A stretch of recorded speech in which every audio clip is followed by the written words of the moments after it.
So a few years back, I had the privilege of working with a show called The Voice on NBC, and over the years, I made some great friends and met some great people, and really made some great genuine connections. And then when that door closed, I became a fan of the show, or continued to be a fan of the show through the eyes of somebody who just watched the show, as opposed to somebody who worked with the show and had a working relationship with, Carson Daly and some of the other coaches. And I remember watching the Voice one day and seeing I believe 16 or 17-year-old girl who just owned the stage and made an incredible impression on me. And this week I'm having a conversation with that person. This is the Ruben J Show. Hey, it's Ruben J with multimediamouth.com and the Ruben J Show. Thank you so much for tuning in to this podcast. Real quick, if you're watching this on YouTube, please do me a favor and hit that subscribe button, like this video, because it helps push this video out to other people. And if you're watching a clip on TikTok or Reels or Shorts, again, follow the account, like it, share it with a friend, because that's how we get this podcast out to more and more people and help young artists in the process, and young creators, and even old creators who are having a resurgence in their career.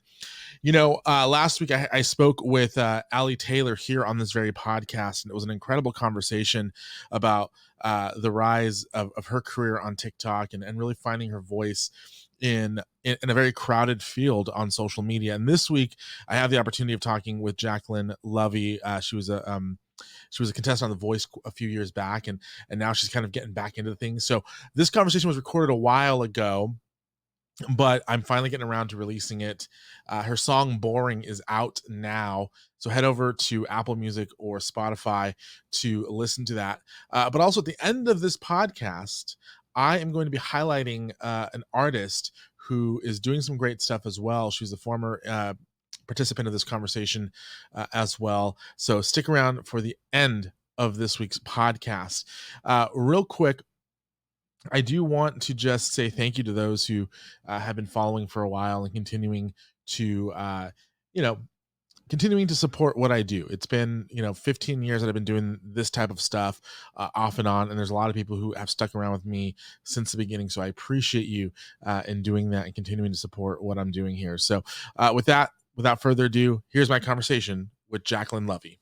You're listening to the Ruben J Show. It's Ruben J here in a different location than normal, but I'm super excited to be chatting with this person today. She was on The Voice a few years back, and I've been actually trying to get a hold of her for quite some time, and I'm super excited to have her on the show. Please welcome Jaclyn Lovey. Jaclyn, how you doing? Hi, I'm doing good. How's it going? Going great. Are you ready for Hurricane Hillary out here in Oh my California? god. Yeah, I keep watching videos that it's coming and it's getting closer and closer. I'm definitely like minimizing it in my mind a lot. So if it's anything less than a bit of a rainstorm, then I'm probably underprepared. Yeah, that's the funny thing. This isn't going to come out until a few weeks after the hurricane Yeah. supposedly hits, but I'm going to be curious to see Yeah. how crazy it is, or how not crazy it is. So Mhm. We'll see. let's jump into you, because I've been following your career for a few years now. I remember watching Yeah. you on The Voice and Okay. being like, this girl's a superstar. Aw, that's so And cute.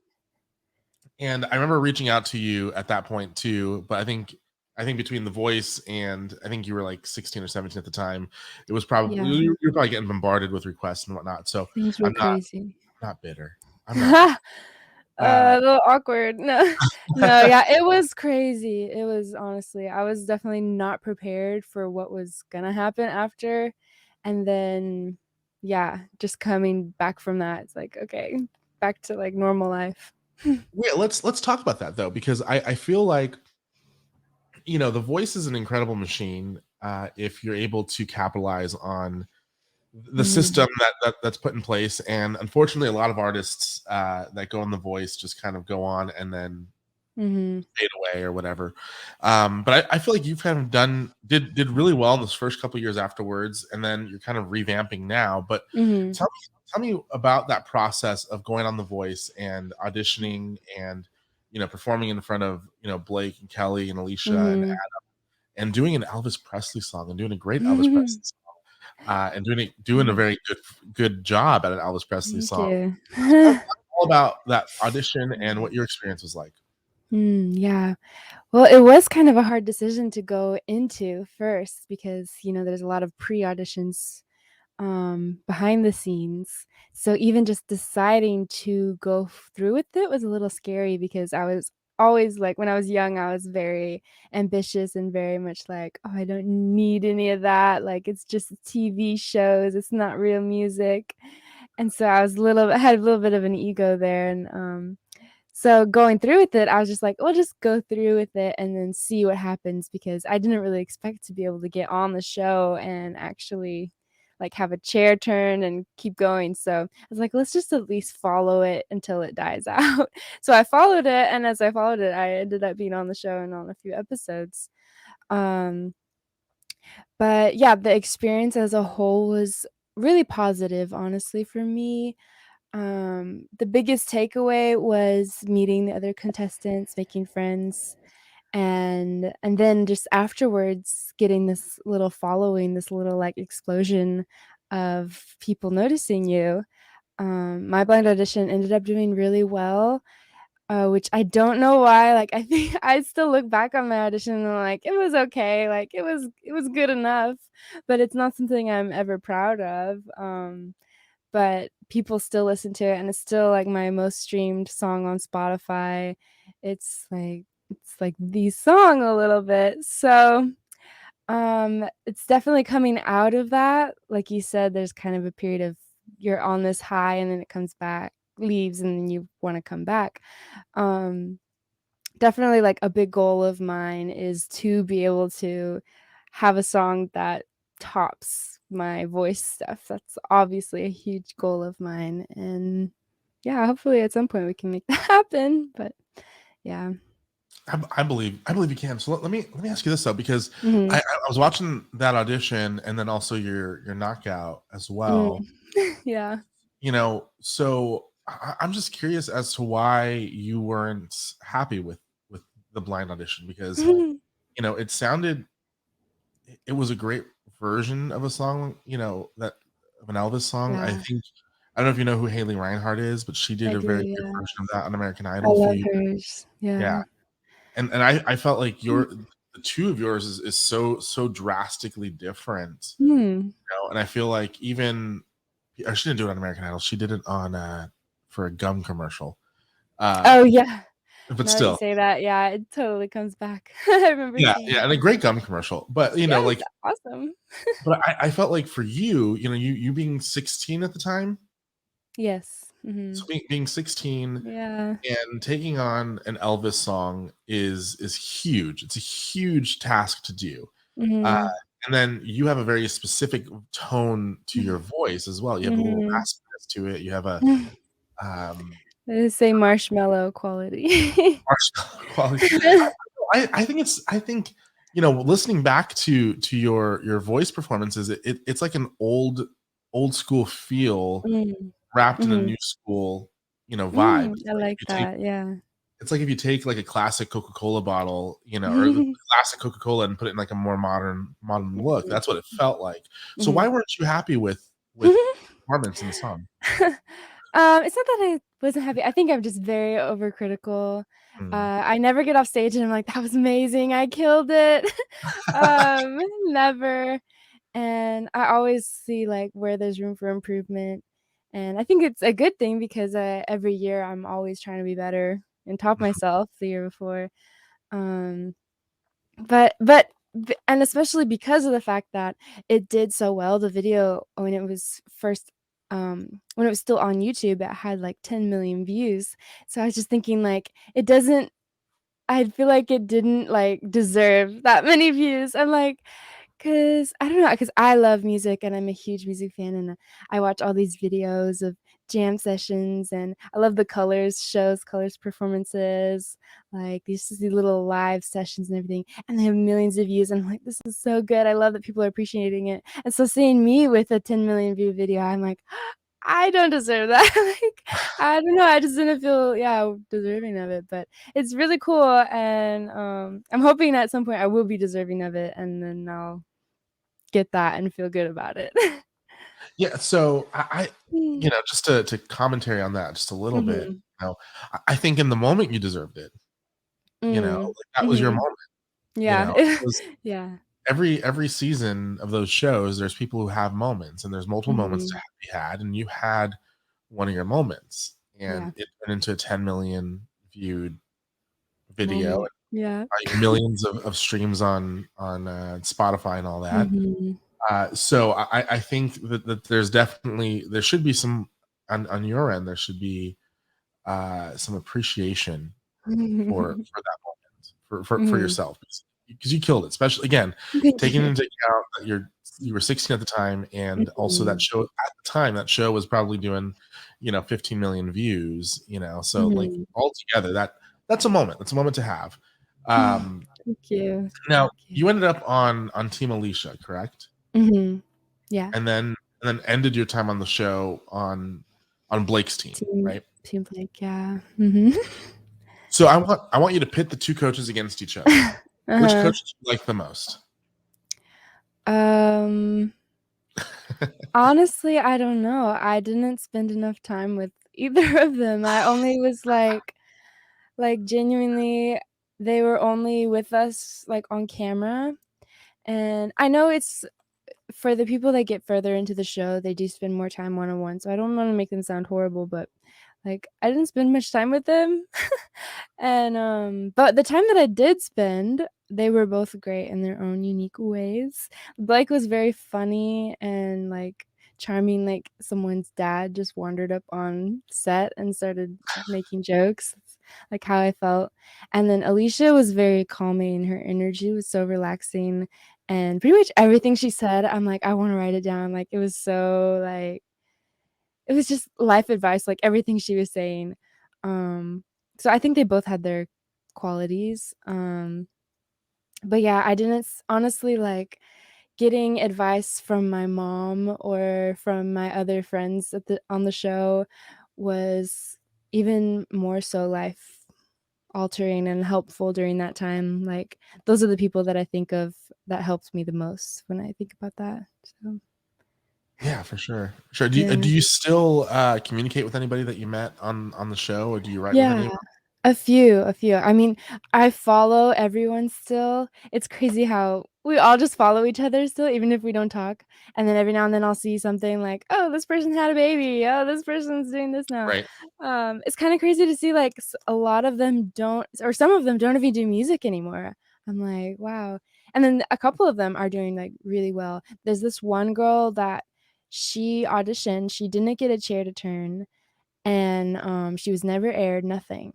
And now she has, like, millions of streams on Spotify, she's headlined a tour across the US, like, she's doing so good, and even though she never ever was, like, acknowledged on The Voice, like, that just shows that, I don't know, it's really about your artistry, your drive, your creativity, and it Right. doesn't matter, like, how well you do on these shows, it's really about, how much you put into it and just keep pushing. Oh So, yeah. she's really inspiring. Yeah, for sure. That's great. What's her name? Her name is Maud Latour, and she, like, makes really cool pop music, like, she's insane. I saw her live in, like, October, and she put on the most amazing show, like, she's insane. Oh, awesome. Awesome. Well, I Yeah. like I like hearing that you guys still support each other, even Mhm. if you guys aren't like a part of Mhm. everyday life with one another, which is Right, what happens. You meet right. friends, and then eventually y'all start And growing apart. they were from all over the US, and a lot of them just went back to where they're from. They're from everywhere, so it's kind of difficult, like, to find a place where they actually are. I went to New York a few years back, and I saw a couple of my friends there, but, like, they're from everywhere, so I it's love that. interesting. I absolutely love that. So from The Voice, you went on and you released a couple EPs, and I was Mhm. listening to a couple of songs off of them, and Mm. I can hear an evolution happening of Mm. Jaclyn Lovey. And I started with, I believe, 17, and then I Oh.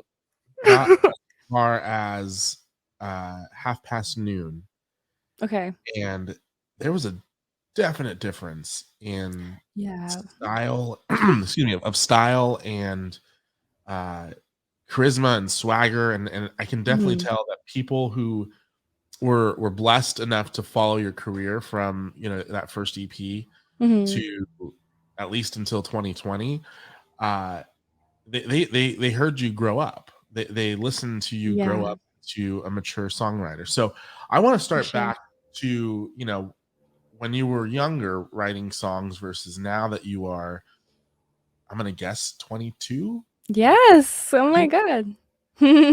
I'm good at math Quick math, sometimes, yeah. people. Uh, so, Few yeah. what happened between or how does your music style changed for you as far as like the Mhm. creation process of it? So try to go Yeah. back to when you were 16 Mhm. and tell me about how you wrote a song then, if you can, versus how you write Mhm. songs now. Mhm. Well, first off, to preface, that first album or EP that you listened to when I called 17, I actually made that when I was 14. So I Oh wow, was a little tiny baby. So you yeah, I lied have to us. music.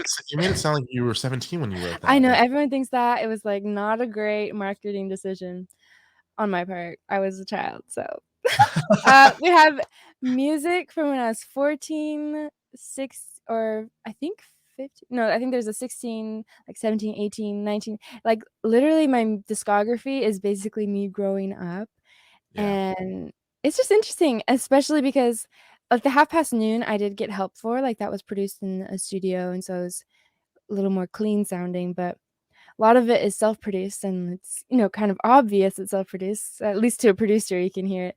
But, it's really, like I really like it because it's so genuine, it's so real, and you can hear me growing up, and you can hear my voice changing, you can hear my styles and influences changing.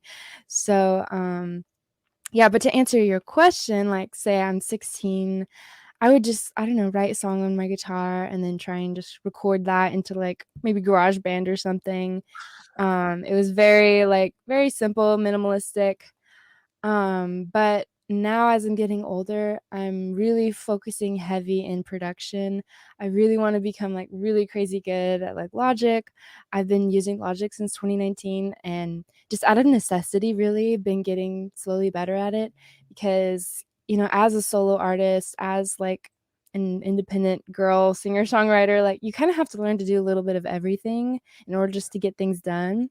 So I'm like, I want songs. I'm not gonna try and go out and find someone or pay someone to do all this stuff. I'm just gonna learn and figure out how to do it. So, just yeah, out of necessity, teaching myself production. And now, I have a circle of a few really close friends that are really good at production, and so we'll kind of help each other grow and learn. And we've been making these songs and just writing them while we're making them in Logic, basically. So it's kind of a simultaneous action, like everything just comes together, and that's the most fun moment is when everything just starts coming together, and, yeah, that's what's so addicting about it. It's like you'll have weeks of nothing and think that you forgot how to create music, and then just something all of a sudden comes together, and it's just so incredibly rewarding. I love that. And so I did listen to the song that you released earlier this year. Okay, And Modern it's Warfare? Modern Warfare, yes. Yeah. And Yeah. that I think was the most drastic jump, Uh-huh. you know, because Yeah. that to me, as somebody who consumes music and somebody Mhm. who critiques music and somebody who loves music, it felt like, you know, coffee shop pop Mhm. artists went through a rebellious phase, now is releasing Yes. like Billie It's Eilish inspired style mm, music with, I think your vocal tone matches perfectly with that style, thank you. but with an original twist. So tell me Yes, about thank Modern you. Warfare and how that came to be. Yes, thank you for asking about Modern Warfare. Modern Warfare is, like, my first, like it was like an epiphany song to me, where I'm like, "Oh my god, I wanna do this more." It's totally pop, but, like, not basic pop, it's, like, really modern. It's almost this wave of hyper pop where it's really, like, fun and weird sounds and auto-tuney, but still has that, like, genuineness in it. It's not, like, necessarily, like, annoying, obnoxious, it's just, like, crazy, fun, weird, um yeah, I could see the Billie Eilish influence almost. I think, like, sort of Lorde, like, old Lorde Mm, almost with all the yes. synths and the beats and stuff. It was such an epiphany, and so now I've been making all this new crazy stuff that's so freaking good, and I'm so excited about it. That's more in that direction, so it's a little bit different. It's not like my normal, like you said, like coffee shop singing, songwriter. It's all original songs, of course, and I still love the lyrics. Like, lyrics are so important to me. Um, but the sound is way fun. Like, it's something you wanna blast in your car and, like, dance to. And yeah, I made Modern Warfare, like, as a challenge to myself. I was trying to make a bunch of songs in a short period of time, and I ended up, like, trying to make them all different, and because I was forced to, like, think out of the box, this one came out, and I'm like, "This one was really, really speaking to me, like, this one's really fun," and so I just kept following that thread. And it's a great song, and everyone who Thank you. listens to this, all Thank 7 you. people who listen to this need to go download it right now. Yes. It's all self-produced too, it's all self-produced. I made it on, Logic on my little by my little self, and it also has a feature, Joshua Durant, and he's incredible too. I've never actually met him, it was all online, I love that. working together. But yeah, I was super excited about it. Like, I had heard some of his music and I'm like, "Oh my god, he needs to be like, this is his vibe is exactly matching the vibe of the song." So, he did it so easy. Like, he just like, "Yeah, I'll work on it," sent it back. I'm like, "I don't need to do anything to this. It's perfect. It's so good." So, I love it. Yeah, I definitely recommend listening to it. I love when 2 artists are able to just vibe that way, even if you guys aren't in the same Mhm. town, the same room, you guys are able to like, Yeah. "Here's a track. Mhm. If you like it, do something. If you don't like it, cool, whatever." And then it Exactly. turns into Exactly. some magic. It's a great For thing. real. Yeah, it's so So yeah, so no, go ahead. important for them to like it, like, that I always say that to anyone I'm working with, like, it's not you're hurting my feelings or you have to like it, just be real, you know? Yeah, and I think that's the important part is, when 'cause I've worked with a lot of musicians over the years, and when Mhm. you're young, you're very much want everyone to like everything, and, Mhm. but as you get older, you're just like, "Dude, if you like it, do something with it. Yeah, If you don't like it, I'll find someone who does." exactly, yeah. Or if you have something that you're like, "Oh, I don't like this, but you might be good on this other thing that I'm working Mhm. on." Like, it's all Exactly. about collaborating and trying to figure out, who works best with whatever you're working with. So, I appreciate that. So, Sweet. tell me more about, like, your operation because, you are, an independent artist. You are also streaming, on Mhm, Twitch, mhm, uh, and, you're living last I heard, you're in the mhm, Southern California area, mhm. which is very difficult to live In in, a uh, trailer. and love it, love it. Hey, it's there's nothing wrong with that, just FYI. I didn't say there was. No, No, I've honestly, like, lived more of my adult life in trailers than homes, I think. no, Trailers and RVs. listen, I stayed in the trailer for when we were actually trying to figure out the original time for us to do this interview, I was actually in Mhm. a trailer. I was living in a Oh, trailer as yeah? well, just because We've I was all done house it. sitting for somebody, and it's comfortable. It's It's lovely. honestly I think it's also life in California because everything is so expensive. It's just, like, sometimes it just works out that way. Yeah. But Yeah, for sure. So whatever. what does your operation look like? Because you are independent. Mhm. Are you do you license your music to anybody, or is it all just solo release? Like, how does that work? Yeah, I put it out through a distributor all on my own. If I do work with someone, like, someone helps produce something, we'll get their splits and everything.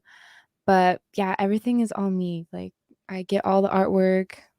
I'll find someone to, like, master my songs, but then pay them outright, and then everything, yeah, it's just me, and sometimes it's, like, a lot, but also, if I had to hand it over to someone else, like, that sounds even more scary, like, making someone else do the work, I'm like, "What if they do it wrong?" So, that might be a bad thing, honestly, because if I ever get to the place where I need help, then I'm gonna be so used to doing everything myself, that might be, like, a problem for me getting used to someone else doing it, but we don't have to worry about it. We're good for now. Um, yeah, and just like now, I'm working on putting out some new projects and working on, like, scheduling music video shoots and getting artwork for the songs, and I'm just like, I don't know, I'm not very cut out for it. I'm like, "I don't know what looks good." Like, I'm looking at all these, cover artworks, and I'm like, "I don't even know if this looks good." Like, I don't know. I'm struggling with that right now. That's what I'm really struggling with. Hey, that's the beauty of being an independent artist is you learn, Uh, you yeah, do by something. mistake. Exactly, exactly. You do Yeah. something and you realize, "Oh, that artwork sucked. Let's do something Yeah, different." that's And, a "Oh, good that artist point. just didn't work out." Maybe I just need to find a different artist who better understands my vibe, Mhm, that's the beautiful thing about being independent is that you have the freedom to kind of figure that out. Once you get a part of, like, a label and a team and all that, I think mhm, that's a lot more difficult, 'cause mhm, I've been an independent, podcaster for 15 years, and mhm. I hear about other people who are part of, you know, uh, networks and stuff, and I'm just like, how do you just give away all your control and Yeah, make decisions for you all the time? Like, I'd rather you're be a just a small-time puppet. podcaster for all my life and be able to Yeah, mhm, I don't uh, know. so you got new music coming out. I do, I'm so excited. I don't think I've ever been this excited for a release. There's, like, a few songs on deck I've sent them out for mastering. They'll be coming back, and I'll put them out, like, one at a time, and I'm genuinely so excited. This is, like, music that I would totally listen to, totally, like, bop in the car, and I feel like the difference between this and previous releases, just the quality is exponentially higher, I feel like. It's not like bedroom music that I made and, like, tinked together. Um, it was worked with a couple of my friends who are really good at what they do, and because of the fact that we're friends, like, I don't know, something happens in the studio where it's just so natural and easy, and so these songs are just really fun, and I'm just really excited to do, like, as much promotion. I'm gonna be so annoying when they come out promoting them, and, hopefully the music videos come out really cool too, so, yeah, it's just I'm really excited about these. They're special. Do you have an idea of when you're gonna be releasing some of these new songs? Um I am thinking, let's see, it's gonna be, like, early September or early to mid-September. Um, Okay. I'm going to do the first one as soon as possible, and we already and are, like, putting together the music video, so and the music video will come out just after the song, so everything will kinda come out September, I'm thinking, the first start. Ah, I'm I so love it. excited! I'm So genuinely is so your goal excited. and I am too because it's been I know you released a song back I think February, but like it's still Mhm. like I love having more music. So if you put out more Yeah. music, I'm gonna be there. So is your goal to Thanks. eventually get to the point where you're releasing another album, or are you just liking the idea of releasing a song every so often? I honestly have a lot of stuff. I could technically, like, just polish them up and make an album. The only thing is it's all about, like, the algorithm these days, I think. Yeah. I think I'm seeing a lot of the artists that I really like put out one at a time, and so I'm kind of just following that because it seems to do really well for them. I think sometimes nowadays, unless you're like Olivia Rodrigo, and you're gonna get streams regardless, I think when you put out, like, a bunch at a time, they can get lost, like, these songs can get lost in being so close together. Um, I think it's really smart when you're smaller to really do one and just focus on it, give it the love, and then do the next one. It also forces you to make sure that each song is, like, single worthy and not you're not hiding an good enough song in an album. Um, but maybe further down the road, like, I could put them together and make a little album because I definitely have a lot of stuff. I honestly I go through my little files on my phone, and sometimes I'm just, like, bopping to my own music, like, listening to all my unreleased stuff, and I'm like, "This is so good, like, why didn't I put this out?" I have a lot of just hidden stuff, so I honestly could soon, but we'll see. Yeah, and I'm excited to see what that process looks like because I definitely see that music is changing. Like the release Mhm. structure of music is changing Constantly. in like real time. Mhm. Because it used to be that like, oh, it was all about albums and you put out a couple Mhm. singles to promote the album, and now it's Right. unless you're an old Other school way. band or you're on Yeah. a label that like just no, we're gonna put out a record. Like we're gonna waste a lot of money, put out Mhm. a record, and people are gonna listen to 4 songs off this record. So Mhm. I'm curious to see what that looks like in the near future. Are you planning on doing any physical copies of your music? Because I Mm. know that's where the money, like the real money, is these Mhm. days. Some sort of physical release side of it. Mhm. That's something that you've looked into at all? No, I'm like CDs. honestly, and even vinyls. Personally, I don't think it's worth it for me at this stage. Like I Yeah, said again, if you're someone very big like Taylor Swift, Olivia Rodrigo, like if there's a product, someone's gonna buy it. But for me, the focus really is music. I think like merchandise, like t-shirts and hoodies, stuff like that is always a good idea. It's always good to have like something on hand so people can like represent if they like what you're doing. But as of right now, I think the priority is just getting music out and yeah, forcing people to hear it because it's good. I think that's the priority. yeah. So, Off screen, off air, we should have a quick conversation because I have an idea that I think okay. would work for your brand a little bit. So we'll Okay. talk about that off air. Sounds good. But so with that, I know you've been going up to the Bay Area a lot to perform. The last Northern couple. California, yeah. Yeah, are you planning on doing anything down in this area? Because I'd love to come see you Oh, perform. yes, hopefully soon. My hair is being crazy right now. Hopefully soon, I would love to. I'm trying to put together a little show with a couple of my friends, but it's still in the works. But because of the fact that I'm focusing so much on these new releases, like my head is not even in performing right Yeah, now. I'm really focusing on this, but I would love to soon. I haven't played in LA, honestly. Like, actually, I played in 2019, the last time before COVID. Um, but yeah, I would like to start doing that again, start playing and gigging. But yeah, I had a show just the other week up in Northern California in Sacramento, and that was fun. I did it with a bunch of my friends, and it was a very like pop heavy show, which I've never really done. I've always done like my guitar, like band classic stuff, but this was pop and I played to like tracks and it was way different. It was really fun. But I'm kind of getting used to that now because it's different. But yeah. hey, you can still play acoustic on pop music. Oh yeah, for sure. No, I'm not like putting the guitar down forever. I still am addicted to my guitar. Like I still play it all the time. I love it. Well, we definitely Mhm. should collaborate on something because if you're doing something in LA and you need someone to host, I can definitely MC for you Oh, guys. thank you. Okay, Like, I'll keep you in mind then. just Yeah. Jacqueline. I can be the Carson Daly to whatever show this is going to Yeah. be. Just every time I'm about to go on stage, there you are. I just You're announcing me. just show up and be like, ladies and Yeah. gentlemen, Jacqueline Lovey. Uh-huh. And then that's it. Then you get paid. And then I leave and That's the you don't dream see me ever job. again. Right? I did that for a while and it was great. You show up like 15 Yeah. minutes before showtime, you go up, you start introducing people, and then you're the first to leave because you're off stage an hour before the last song played. No traffic, no It was crowd. wonderful. It was wonderful.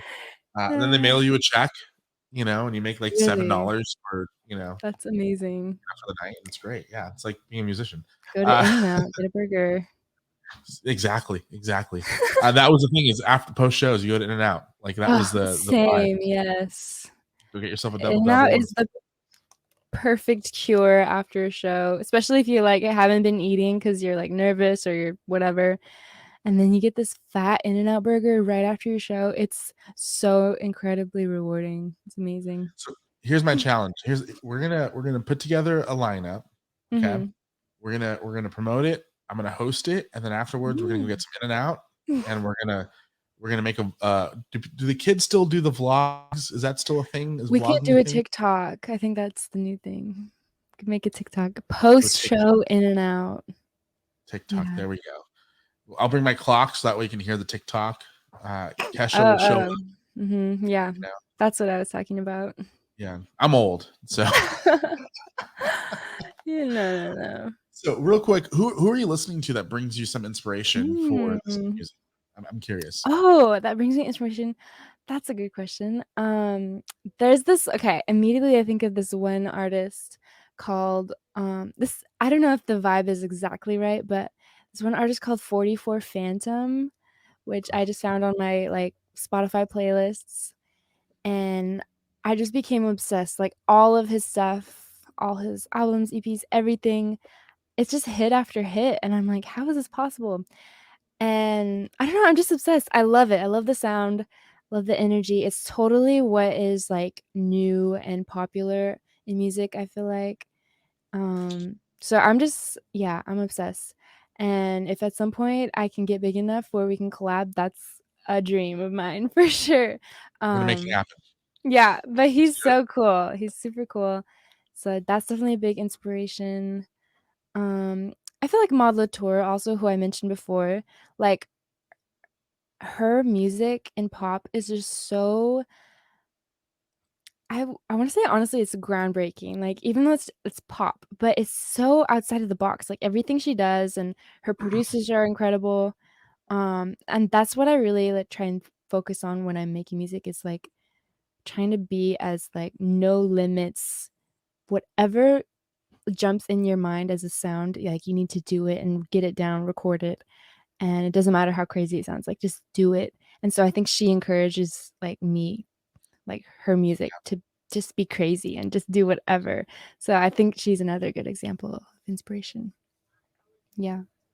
So anybody who's listening to this right now has and doesn't know who you are, hasn't heard your music before, which is a sin. Uh, it's what would you like in a if you had like an elevator pitch, like a 20-second elevator pitch, what would you say to them to get them to download your music and give your music a shot? Mm, I mean, there's a lot of other good music out there too, so it's not just me.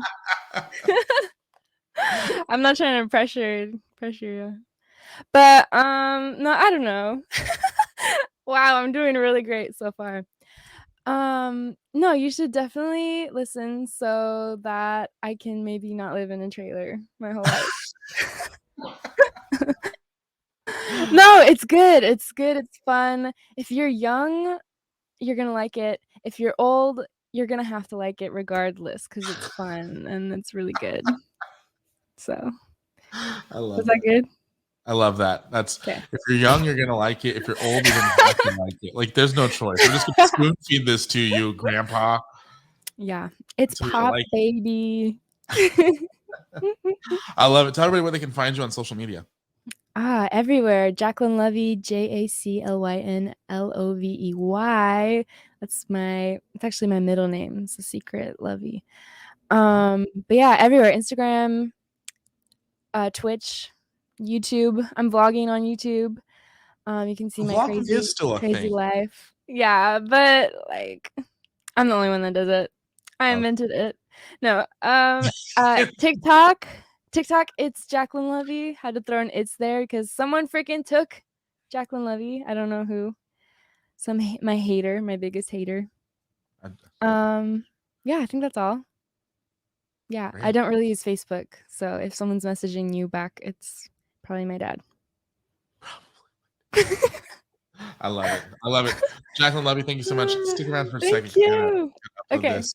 Go and follow her. Listen to her music. Download it right now. Do it right Woo, now. If woo, you woo, are on your woo, woo. phone, I Don't know listen to 17 though. I was 14, okay? Sorry, go that's listen to all. 17 and then No. listen to Modern Warfare, and you'll see the difference because it's Okay, important. fine. It's needed. It's Fine. needed. Okay. All right. We'll be back with more in just a second.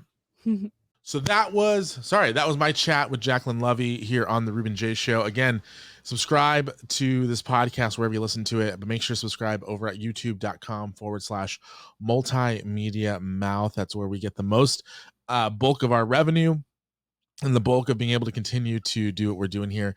But also leave a 5-star review wherever you listen to this podcast at, because it also helps push the show out to other people. So real quick, I did mention in the beginning of the show that I do plan on highlighting somebody who has been on the show before, who's been releasing some great music, and she has some songs coming out and just released a song recently that's really good. I think her next song coming out is called Psycho. It's Marissa McKay. She was on the show about a year and a half ago, and she at the time I believe was like 16 or 17 and really trying to find her voice. And over the last year she has found her voice and has found the style of music that she sounds amazing on and amazing doing. So if you are watching this on YouTube or whatever podcast platform, there'll be links in the description of this podcast to Marissa McKay's social media profiles. Go and follow her. Go and follow her music and download it because it is incredible stuff. Great in the pop realm. She's got a great song coming out soon called Psycho, and maybe we can get her on the show again to promote that show. Thank you again for tuning into this week's podcast. It was great. It's wonderful. I have some great things in the works. I really do, and I can't wait for you guys to hear the conversations that we're having. So, with that, I'm going to go ahead and sign off. Thank you for tuning in, and we'll see you guys next week with more.